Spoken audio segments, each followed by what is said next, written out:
शहीद हुआ है और इन लोग हमसे सबूत मांगता है। क्यों मांगता है भाई सबूत, क्यों मांगता है बताओ ना। ये देखो पीछे से आवाज शुरू हो गया मोदी के नाम पे कि दिल्ली में मोदी क्या बोलता है ये मुगल का सारा नाम मिटाएंगे। ये बताइए जो देश में मुद्दा चल रहा है अभी, महाराष्ट्र वाले बोल रहे हैं कि मराठी बोलने वाले ही महाराष्ट्र में रहेंगे जी। मैं बोलूंगा ये जो झुग्गी झोपड़ी जो टूट रही है ना, मैं इसके ऊपर बोलूंगा। देखो हर इंसान जब आदमी कमाता है ना, तो सबसे पहले किस चीज के लिए कमाता है? आदमी सबसे पहले आदमी का जो घर है ना, घर वो स्वर्ग माना जाता है। घर हर इंसान का स्वर्ग है। इनके लिए जो घर है ना, इनके लिए वो घर स्वर्ग है। मंदिर जो उनका घर है, वो घर जो है ना इनका लिए मंदिर है। देखो घर मुसलमान का भी टूट रहा है, हिंदू का भी टूट रहा है, क्रिश्चियन का भी टूट रहा है, सिख का भी टूट रहा है, ईसाई का भी टूट रहा है, अमीर का भी टूट रहा है, गरीब का भी टूट रहा है। घर घर होता है। आज एक घर बनाने में ना आदमी को 50 साल 30 साल लग जाते हैं एक घर बनाने में आपके टाइम में। और आदमी अपनी बहू बेटी के लिए घर बनाता है, बीवी बच्चे के लिए घर बनाता है, बच्चों के लिए घर बनाता है। और आप उस घर बनाने में 50 साल लगता है और आप उस घर को 1 घंटे में जाकर के आप बुलडोजर ला के तोड़ देते हो।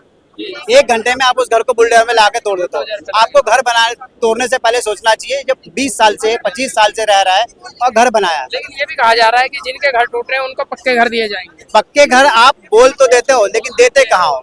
देने से पहले अगर आप मान लीजिए मेरा घर आप तोड़ना चाहते हो और आप मुझे रिटर्न पैड पे आप मुझे लिख के देते हैं कि ये आपका घर का मुआवजा है, आपका 20 लाख का घर है, मैं आपको 12 लाख रुपए दूंगा, आप ये घर खाली कर दो, हम तोड़ देंगे। तो मैं खुशी खुशी बोलूंगा ठीक है भाई आप तोड़ दो। आप रास्ते पे ले आते हो।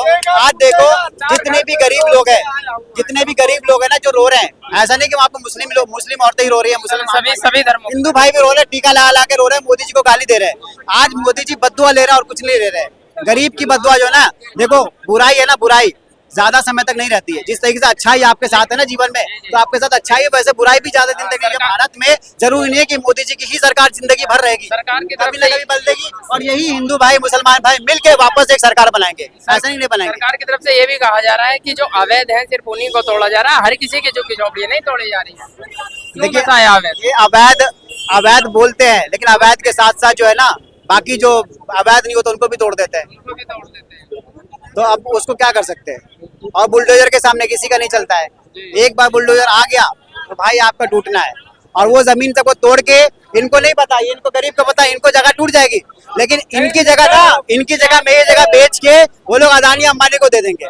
ये नहीं मालूम है इनको ये जगह जाएगी कहाँ। या तो सरकारी पुलिस वाले वहाँ पे रहेंगे, या सरकारी ऑफिसर रहेंगे, या सरकारी वहाँ पे कुछ बनेगा, या वो रहेगा। जब सरकार की जमीन है तो सरकार ही तो लेगी, फिर तो सरकार को पहले से खाली रखना चाहिए वो जगह, बिल्कुल नहीं देना चाहिए। आज आप फुटपाथ पे घर नहीं बना सकते, आप रोड पे घर नहीं बना सकते। जगह खाली है तो लोग बस जाते हैं, और बस जाते तो आप उनको पहले खाली करा दो।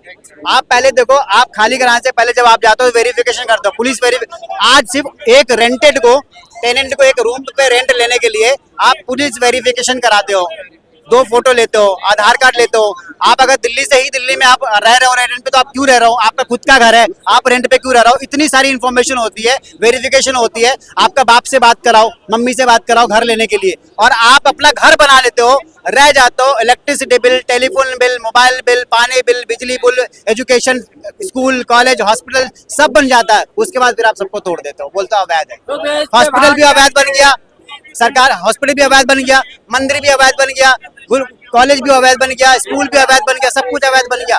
तो ये सब चीज देखो, ये सब राजनीति है। वो ये सोच रहा है कि हमें जिसका वोट नहीं मिला है उसको हम लोग झोपड़पट्टी हम उसको रहने भी नहीं देंगे। देखिए यहाँ पे किस तरह से लोगों ने अपनी बात रखी है, किस तरह से दिल्ली में झुग्गियों पर बात रखी है, और लोगों ने ये भी बात रखी है कि किस तरह से जो देश में इस वक्त मुद्दा चल रहा है वो भाषा का मुद्दा चल रहा है। मराठी बोली जा रही है, हिंदी बोली जा रही है। आपको क्या लगता है कमेंट बॉक्स में जरूर बताइए। तब तक के लिए देखते रहिए लोक भारत।